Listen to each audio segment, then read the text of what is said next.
shall know the truth, and the truth shall make you free.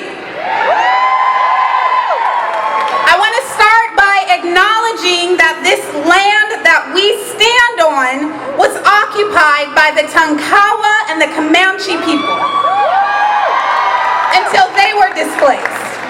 When the original Capitol building was built on Texas land, it was built by black men and black women whose bodies were enslaved.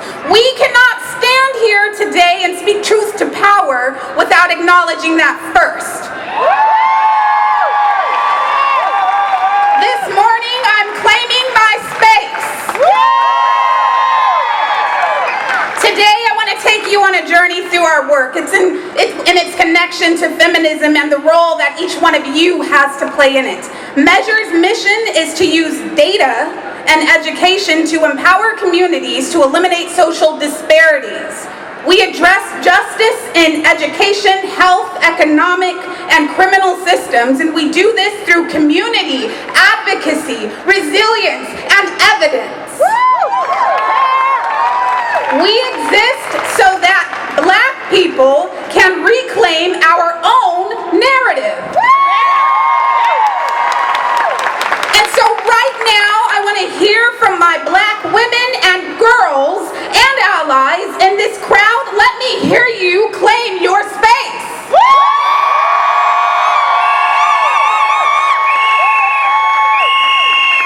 The Innocence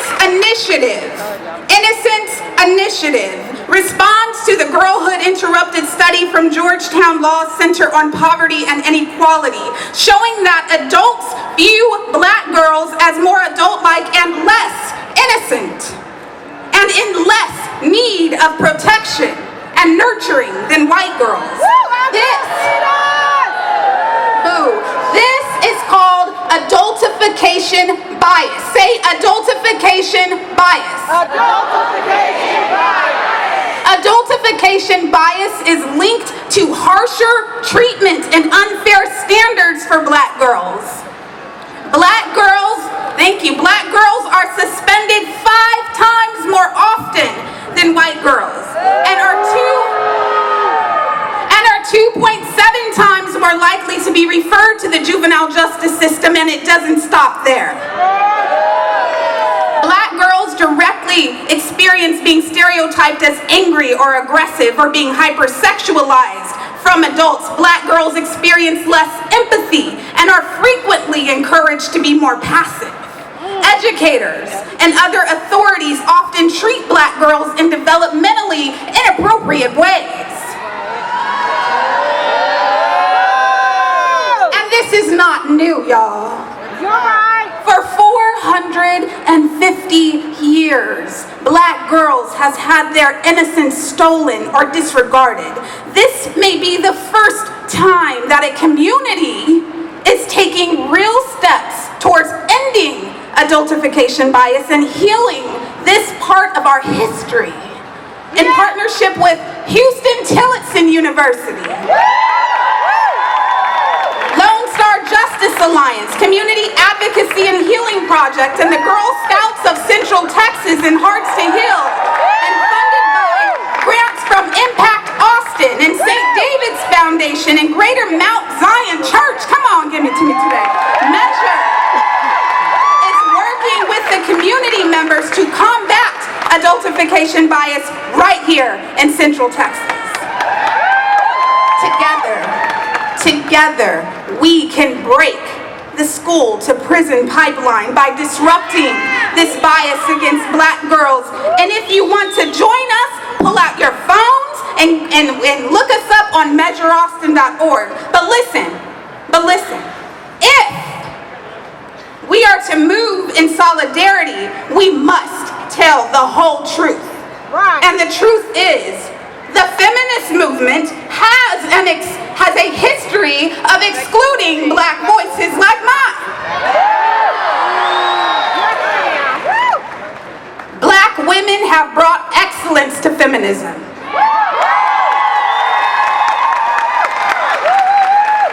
Sojourner Truth, Anna Julia Cooper, Ida B. Wells, Frances Ellen Watkins Harper, Mary Church Terrell, Shirley Chisholm, Polly Murray, Dorothy Height, Rosa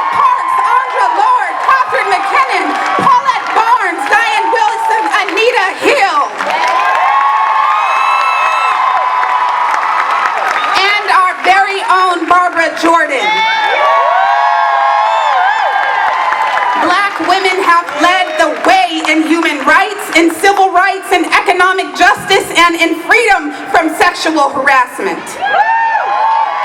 But even as we have risked our lives and our livelihoods, our bodies, to stand for the rights of women, we have been betrayed. We were betrayed by icons such as white suffragette Frances Willard, who spewed racist rhetoric to gain favor from the women whose husbands were organizing lynch mobs against people who looked like me. We were betrayed by the media and the public, who assumed that Alyssa Milano had started the Me Too movement, even though she herself credited Tarana Burke, a black woman, who started the movement in 2006. When you erase our contribution, you erase our voices. Black women, speaking to you, this does not mean that we should opt out. This means that we show up louder than ever. My presence here is not an unreserved endorsement. We have the right to be here, and I am privileged to express that. For our voices to be heard, we must sometimes raise them. And when you respect that, you respect me and my experience.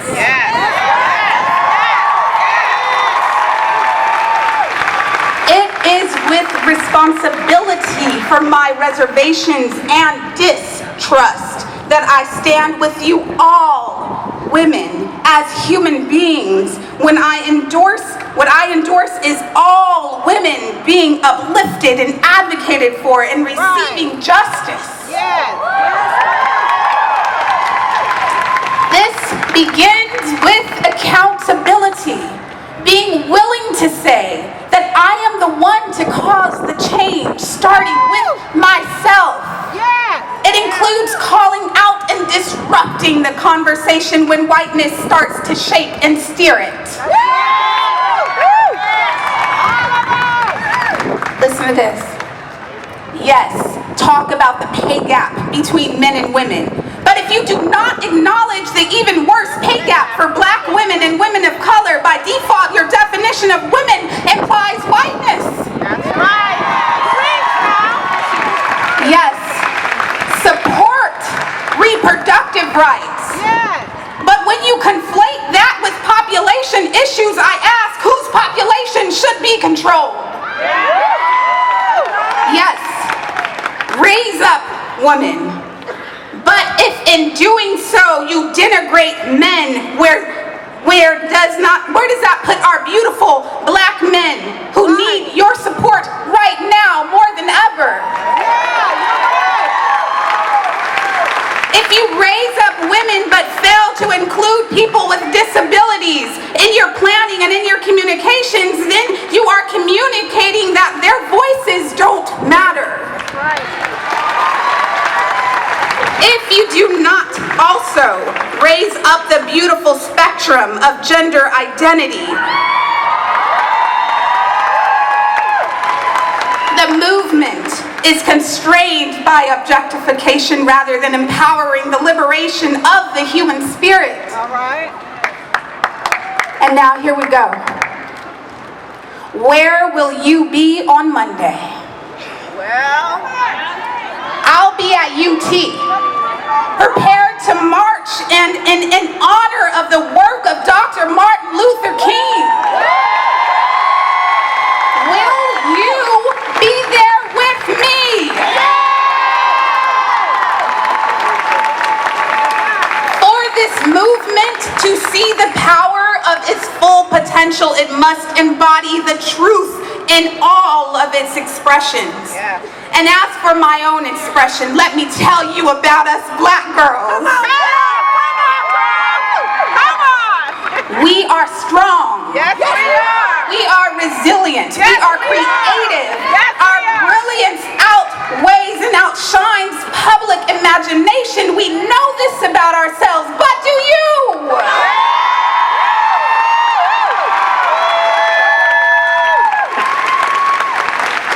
We're holding flags and whistles to lay. Hold up your flags because we are referees for justice. When you see injustice, will you call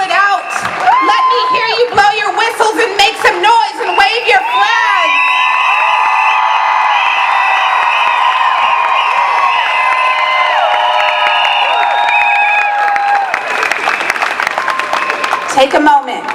Take a moment right now.